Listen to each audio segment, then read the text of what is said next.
I think you feel really confident that it was divinely ordered.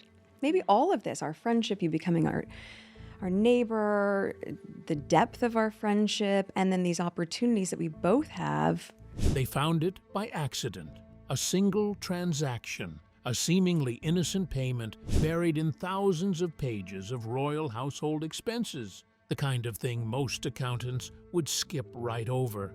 But Margaret Hartley wasn't most accountants. She noticed the payment was made on a Tuesday, exactly 3 days after a private royal dinner that later exploded across tabloid headlines with details only 5 people in the world should have known. Coincidence? Maybe. But then she found another payment. Same pattern. Private royal event. 3 days later, money moves. Exclusive details leak to the press. Then another, and another, and another. By the time Margaret traced the money to its final destination, her hands were shaking, because what she'd discovered wasn't just a scandal. It was systematic betrayal spanning years, a hidden financial empire built on the most valuable currency in the world, royal secrets. The account was offshore.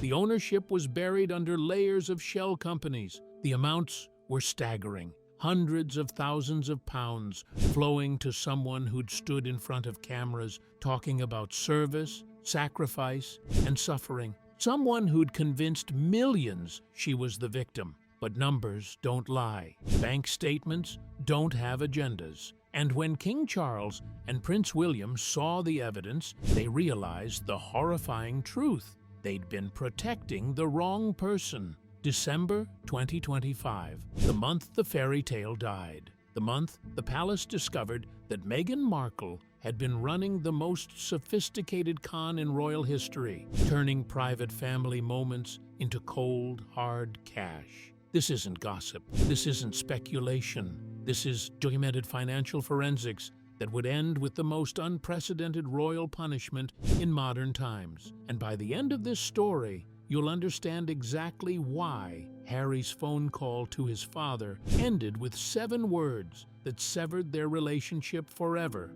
Are you ready to follow the money? Because once you see what Margaret Hartley saw, you'll never look at Meghan Markle the same way again. The clock is ticking, the evidence is mounting, and King Charles just made a decision that will echo through royal history for generations. The discovery. The finance office at Buckingham Palace operates with centuries of careful precision. Every pound spent by the royal household is documented, tracked, and reviewed. Most years, the annual audit is straightforward and unremarkable. But in early December 2025, something unusual appeared in the numbers. Margaret Hartley, a senior accountant with nearly 20 years in the Royal Finance Office, made the discovery. She knew the patterns. She understood how money moved through various royal households. When she reviewed the Sussex household accounts from before Harry and Meghan stepped back from royal duties, something caught her attention: small discrepancies, payments that seemed slightly off, expenses that didn't match official records of engagements. Would you have noticed these tiny inconsistencies? Would you have dismissed them as clerical errors? Or would you have dug deeper? Margaret dug deeper. She spent 3 days reviewing the records with the focus of a detective. She cross-referenced payment dates with public schedules. She compared invoices with actual events. She built spreadsheets and timelines. And the more she looked, the more concerned she became. The discrepancies followed a pattern. Money was moving in ways that didn't align with standard operations. Money was moving with purpose. Margaret brought her findings to Thomas Blackwell, who had managed royal finances through 3 different reigns. When she showed him what she'd found, his expression changed. This veteran understood immediately. This required escalation. Within hours, the matter reached Sir Clive Alderton, the King's private secretary. He understood that financial irregularities in the royal family could become catastrophic if mishandled. Any suggestion of improper use would trigger both media firestorm and parliamentary scrutiny. He ordered a full but quiet investigation.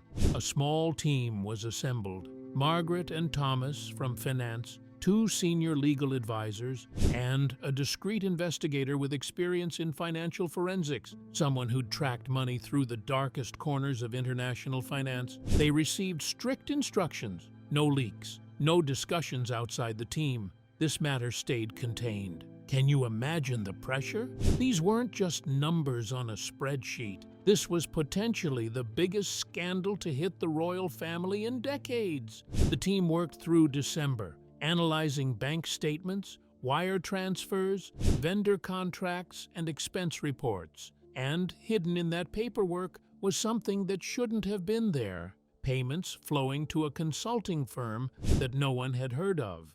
The amounts seemed excessive for standard public relations work. The frequency seemed suspicious. Sarah Chen, the lead investigator, dug deeper into this consulting firm. Corporate records showed registration in Delaware, that American state famous for privacy-friendly business laws. The company had minimal online presence, no website, no social media, red flags everywhere. When the firm's bank records arrived through legal channels, they revealed something shocking. The money from the Sussex household didn't stay in the consulting firm.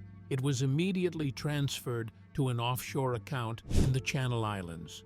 Let me ask you, why would legitimate consulting fees need to be immediately transferred offshore? The investigation team spent Christmas working in total secrecy. They traced money flows across multiple countries. They built timelines showing when money moved and why. What emerged was deeply troubling.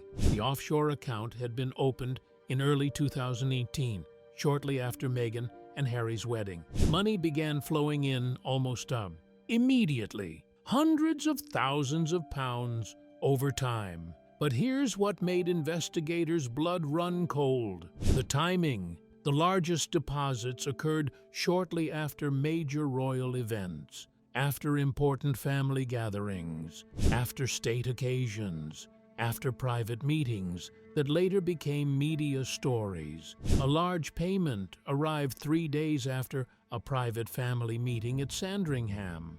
Another significant deposit came shortly after a state banquet where Meghan had been photographed with several heads of state. The correlation was too consistent to ignore, too precise to be coincidental. Someone with inside access to royal activities was benefiting financially from that access. Someone was turning intimate family moments into cash. The offshore account sat in a bank in Jersey, one of the Channel Islands that wealthy people around the world use for financial privacy. But when palace investigators dug into the details, they discovered sophisticated financial engineering. The account wasn't in Meghan's name. That would have been too obvious. Instead, it was held by a corporate entity registered in the British Virgin Islands. That company was owned by another company registered in Delaware, and that Delaware company was managed by a trust based in Switzerland.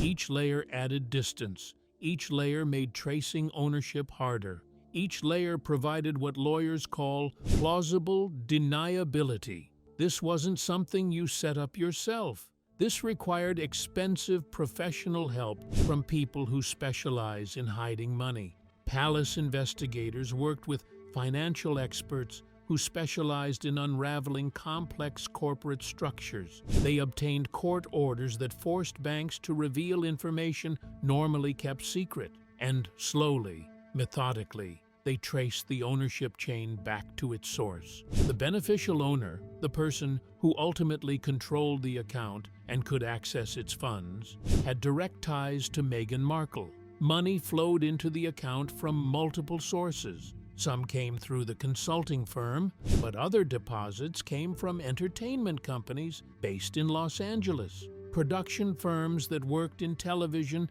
and film, media organizations that covered celebrity news, £10,000 here, £25,000 there, occasionally £50,000 in a single transaction. What were these companies paying for? The deposits occurred in clusters, several payments arriving within days of each other, followed by weeks of silence. The clusters coincided with major royal events or family moments that later became media stories. Private royal event happens. Money flows into the hidden account. Days later, exclusive details about that private event appear in media outlets connected to the companies that made the payments. This wasn't coincidence. This was a business model. The account also showed outgoing transactions. Some transfers went to accounts in the United States. Others flowed to property investments in Sao California. The spending pattern suggested someone building wealth quietly, preparing for a future independent of royal funding. Sarah Chen presented her findings to Sir Clive in late December 2025. The hidden offshore account, the pattern of payments, the suspicious timing. While she couldn't prove illegal activity, the arrangement violated every protocol governing how royal family members handled their finances. Sir Clive asked the question everyone was thinking. Who controlled the offshore account? The answer pointed directly to Meghan Markle. Sir Clive made the decision that would change everything. King Charles had to be informed immediately, and after the king knew, Prince William would need to know as well. What they had discovered wasn't just a financial scandal. It was evidence that someone in the royal family had been systematically monetizing their position. The Reckoning. Prince William learned about the discovery on a cold January morning, Kensington Palace. Sir Clive Alderton arrived without warning, carrying a leather briefcase that held documents William was not prepared to see. Sir Clive laid out the evidence methodically: the hidden offshore account, the suspicious timing of payments, the corporate structures designed to obscure ownership, the connections back to Meghan. William listened in silence, his jaw tightening with each new revelation. Here's what you need to understand. William had never trusted Meghan completely. From the beginning, something about her felt calculated. The way she performed for cameras, the way she positioned herself in photographs, the way she seemed to understand media manipulation better than people born into royal life. He had tried to warn Harry before the wedding. He had suggested a longer engagement, more time to truly know each other. Harry had responded with anger, accusing William of jealousy and prejudice. That conversation had damaged their relationship permanently. Now, sitting across from Sir Clive with evidence of financial impropriety spread before him, William felt a bitter vindication he didn't want. The evidence suggested Meghan had been monetizing her royal position from almost the moment she gained it. She'd built a secret financial structure while smiling for cameras and speaking about service. She'd accepted payments from entertainment companies while attending state functions. And she'd done it all while Harry remained apparently unaware. William asked Sir Clive the difficult questions. Was Harry involved? Did he know about the account? The investigation had found no evidence of Harry's participation. To do some form of therapy, or at least be able to talk more about. His name appeared nowhere in the corporate structures. No payments flowed to accounts he controlled. That made the situation even more painful. Harry had sacrificed his relationship with family to protect Meghan, not knowing she was betraying the institution he'd been born into. William wanted to confront Meghan immediately, but, Sir, Clive counseled patience. They needed to inform King Charles first. This decision couldn't be made by William alone. William agreed, though anger burned in his chest. The palace's impossible position. The emergency meeting convened in the most secure room at Buckingham Palace. Present were King Charles's most trusted advisors, senior legal counsel, and the head of palace communications. Everyone understood the gravity. This wasn't a scandal that could be managed with careful statements. This was existential. So you can't be the same as the sovereign if you're the Prince of Wales or the heir. Sir Clive presented the evidence. A member of the royal family appeared to have been selling access and information for years. The amounts totaled hundreds of thousands of pounds. The legal advisors spoke first. Stripping a royal title wasn't simple. It required navigating constitutional territory rarely tested in modern times. Meghan could challenge any decision in court, turning a private matter into a very public legal battle. The communications team offered an equally grim assessment. If the palace moved against Meghan, she would respond with maximum force. She had media connections and public sympathy, particularly in America. Any action would be framed as persecution regardless of evidence, but doing nothing carried catastrophic risks. If the hidden account became public through leaks, the palace would appear complicit. Parliament would demand investigations. The monarchy's fragile public support could collapse. One advisor suggested quiet negotiation. Present the evidence privately. Demand she return the money. In exchange, the matter would remain sealed. William rejected this immediately. He argued that negotiating would give Meghan leverage. She could threaten to go public with accusations. She could claim bigotry. She could turn herself into a martyr. Another concern haunted the room. What about Harry? If the palace stripped Meghan's title, they would be publicly declaring her guilty. Harry would have to choose between his wife and his family again. Most believed he would choose Meghan, meaning losing him completely. Charles makes his decision. King Charles spent 3 days alone with the evidence. He dismissed his staff, cancelled appointments, and locked himself in his private study at Clarence House. The documents covered his desk, bank statements, corporate filings, transaction records. Each page represented another betrayal. He read everything multiple times, searching for an explanation that would make this less damaging. Perhaps Meghan had been poorly advised. Perhaps she hadn't understood the rules. But the more he read, the less plausible those explanations became. The sophistication proved this wasn't ignorance. Someone had deliberately constructed layers of corporate entities to hide ownership. Charles thought about Harry constantly. His younger son had always been vulnerable, searching for belonging after losing his mother so young. Meghan had offered Harry something he desperately wanted, a partner who seemed to understand him. Now Charles had to tell Harry that the woman he loved had been using the family for financial gain. The conversation would destroy whatever fragile connection still existed between father and son. But Charles also thought about William, his heir, the future of the monarchy. William had warned them all about Meghan. He'd been proven right. More than family dynamics, Charles wrestled with institutional responsibility. He had waited his entire life to become king. If he failed to act now, that entire effort would be undermined. The message would be clear. Royal titles could be used for personal enrichment without consequences. Public trust would evaporate completely. After 4 days, Charles emerged from his study. He called Sir Clive Alderton and gave clear instructions. Meghan's titles would be formally removed. But before any public announcement, Harry would be informed privately. He deserved to hear this from his father, not from a palace statement. The decision was made. Now came the harder part, living with the consequences. The private letter to Harry. King Charles wrote the letter by hand, choosing his words with the care of someone who understood this might be the last meaningful communication he would ever have with his younger son. The letter took hours to compose. Multiple drafts were started and discarded. How do you tell your son that his wife has betrayed everything your family stands for?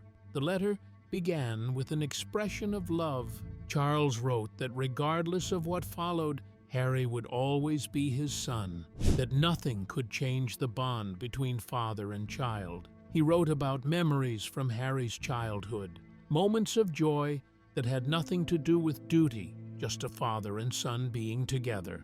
Then Charles shifted to the painful present.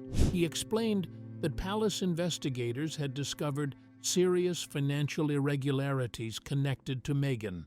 He didn't soften the language. He described the offshore account, the suspicious payments, the timing that correlated with royal events, the evidence that pointed to systematic monetization of royal access. Charles wrote that he understood how difficult this would be for Harry to accept. He acknowledged that Harry loved Meghan, that they'd built a life together. He wasn't asking Harry to stop loving his wife, but he was asking Harry to look at the evidence objectively and understand why action had to be taken. The letter explained the decision clearly. Meghan's royal titles would be formally removed. She would no longer be able to use the style of Duchess or Her Royal Highness. The action wasn't personal vindictiveness. It was institutional necessity. Charles offered Harry a choice. He could stand by Meghan and accept permanent distance from the royal family, or he could acknowledge what his wife had done and begin rebuilding trust. The letter ended with another expression of love. Charles testified that he would always be Harry's father, always available if Harry wanted to talk, but he also made clear that this decision was final. The evidence was overwhelming. The letter arrived at Harry's home on a Tuesday afternoon.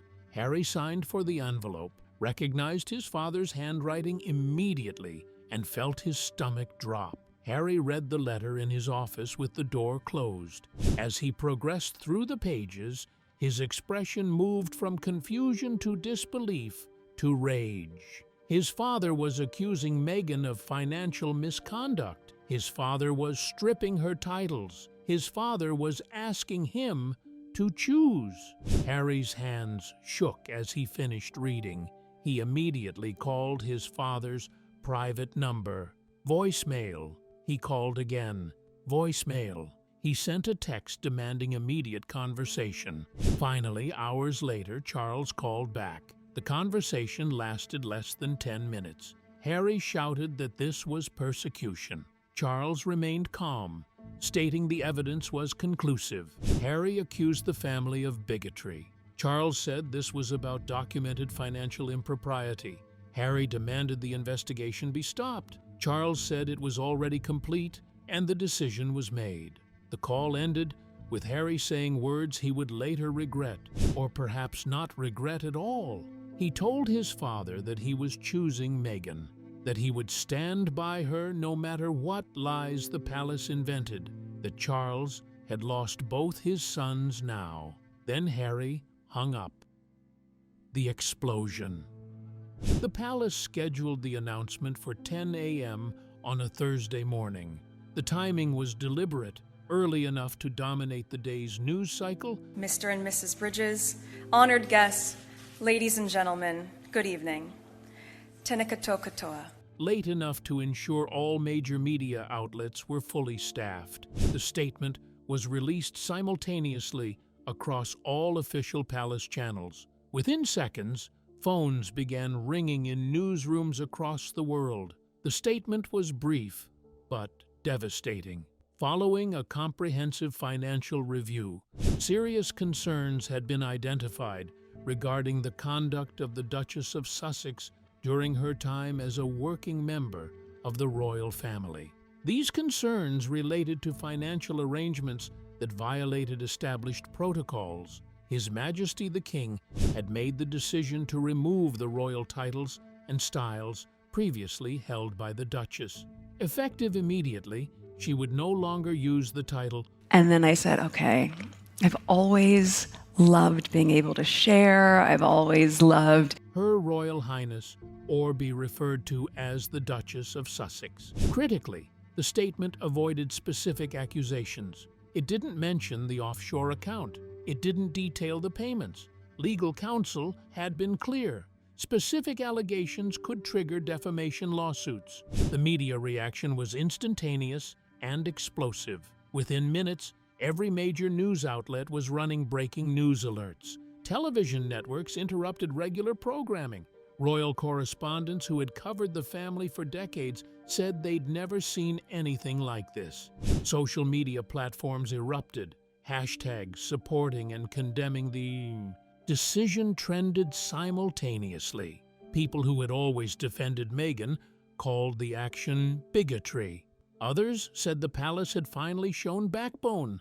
Arguments erupted everywhere. The announcement divided opinion instantly and completely. American networks devoted entire segments to analyzing what had happened. Commentators debated whether this proved royal bigotry or whether Meghan had genuinely committed serious misconduct. But the loudest silence came from California. Harry and Meghan's representatives issued no immediate response. Their social media accounts remained quiet. Journalists camped outside the gates, waiting for any sign of reaction. The silence felt ominous, like a storm gathering strength before it struck. Meghan's counterattack. The response came 36 hours after the palace announcement, long enough to craft a strategic message, long enough to coordinate with lawyers and publicists. When Meghan finally spoke, she did so through carefully chosen channels designed for maximum impact. A statement appeared on her and Harry's Foundation website. It was personal, emotional, and devastating in its accusations. Meghan expressed shock and profound sadness. I want to tell you a story that'll sort of give context to my being here and my work with UN Women. She wrote that she had dedicated years to serving the monarchy with integrity, only to be rewarded with public humiliation based on false accusations. The statement categorically denied any financial wrongdoing. Meghan characterized the offshore account as a legitimate business arrangement established with proper legal counsel for managing her pre-existing entertainment career assets. She claimed the palace had known about these arrangements from the beginning. She suggested the timing, years after she stepped back from royal duties, was suspicious and vindictive. Then came the accusation that dominated headlines. Meghan stated plainly that she believed these actions were motivated by bigotry. She wrote that from the moment she entered the royal family as a woman of color, she had faced different standards and harsher scrutiny. The investigation, she claimed, was simply an excuse to punish her. The statement announced that Meghan was consulting with legal counsel regarding potential defamation claims. She framed herself as a victim of institutional bullying. Think about the brilliance of this response from a PR perspective. It shifted the narrative from Meghan's conduct to the palace's motives. It transformed a financial scandal into a racial justice issue. News outlets that had reported the title stripping now had to cover bigotry accusations with equal prominence. It happened a few weeks ago, earlier this month, here at our cottage. Within hours, celebrities spoke out in Meghan's defense. American talk show hosts devoted segments to discussing palace bigotry. Civil rights organizations issued statements expressing concern. Coverage in the United States turned sympathetic, portraying Meghan as a woman persecuted by an outdated, discriminatory institution. Meghan's lawyers released a separate statement threatening legal action if the palace released evidence publicly. They argued that financial records were private. Harry appeared in a video message posted to social media. He looked exhausted but defiant. He stated that he stood completely behind his wife. He accused his family of using the same tactics against Meghan that had been used against his mother. He said he would not allow history to repeat itself. The palace faced exactly the nightmare they had feared. Evidence of financial misconduct was being buried under accusations of bigotry. Public opinion in Britain remained divided, but international sympathy swung toward Meghan. The counterattack had landed with devastating effectiveness. The truth emerges. The palace had anticipated Meghan's counterattack. They had prepared for accusations of bigotry and persecution, but they had also prepared something else, evidence that could not be dismissed or reframed. 3 days after Meghan's statement, a major investigative journalist received an anonymous package. Inside were documents that had been carefully redacted to protect certain privacy concerns while revealing the essential fact: bank statements showing the offshore account, corporate registration records proving the ownership chain, transaction receipts with dates and amounts clearly visible. Most damning were email exchanges between Meghan and representatives of various media companies. The emails discussed specific payments in exchange for access to information about royal family activities. One email explicitly mentioned providing details about a private family gathering in exchange for £25,000. Another discussed arranging exclusive photographs from a royal event in exchange for £15,000. The journalist verified the documents through multiple independent sources. Financial experts confirmed the bank statements were authentic. Digital forensics specialists confirmed the emails had not been fabricated. The story published on a Sunday morning. It included photographs of key documents. As you'll likely hear many times this week, look, as we just heard, you'll hear all sorts of things. It quoted from emails that showed clear intent to monetize royal access. It traced money flows with precision. The evidence was overwhelming and undeniable. Public reaction shifted immediately. People who had defended Meghan as a victim now confronted documented proof of financial misconduct. The emails particularly damaged her credibility. They showed calculated planning rather than innocent misunderstanding. Social media conversations changed tone dramatically. Supporters who had accused the palace of lying now struggled to explain the documented evidence. American media coverage became more nuanced. News outlets that had initially supported Meghan began questioning whether the palace's actions might have been justified. Meghan's legal team issued a brief statement claiming the documents had been obtained illegally, but the damage was done. The public had seen proof that contradicted her claims of innocence. The palace maintained official silence. They did not confirm or deny involvement in the leak. They simply allowed the evidence to speak for itself. The truth had emerged, and it was exactly what the palace had said it was from the beginning. The aftermath. The scandal revealed more than just financial impropriety. It exposed the fundamental conflict between modern celebrity culture and ancient royal tradition. It showed what happens when someone views royal status as a platform for personal gain rather than a position of service. King Charles's decision to strip Meghan's titles sent a clear message.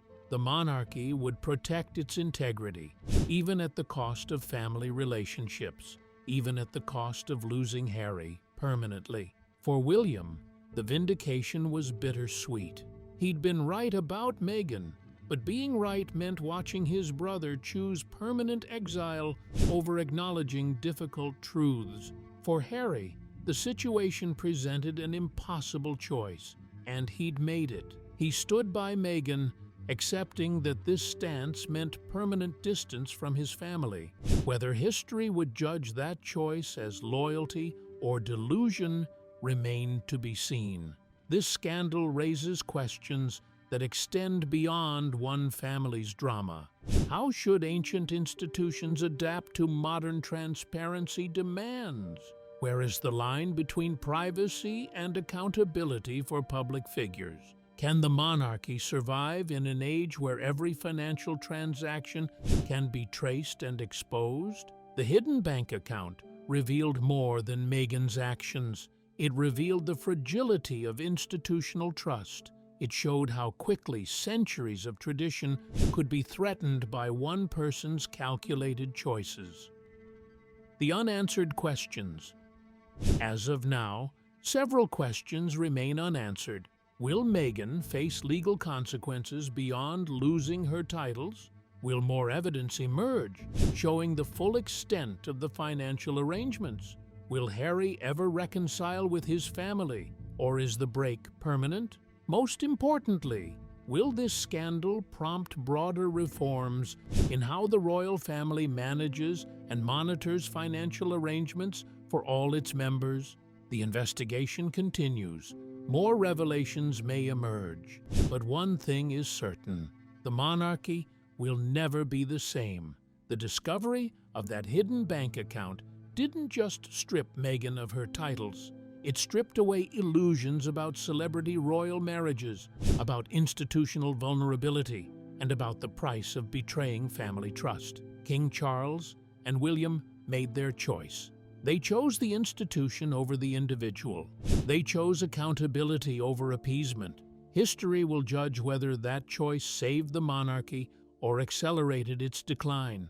But in that moment, facing overwhelming evidence of betrayal, they decided some lines could not be crossed without consequence, and Meghan Markle crossed every single one of them.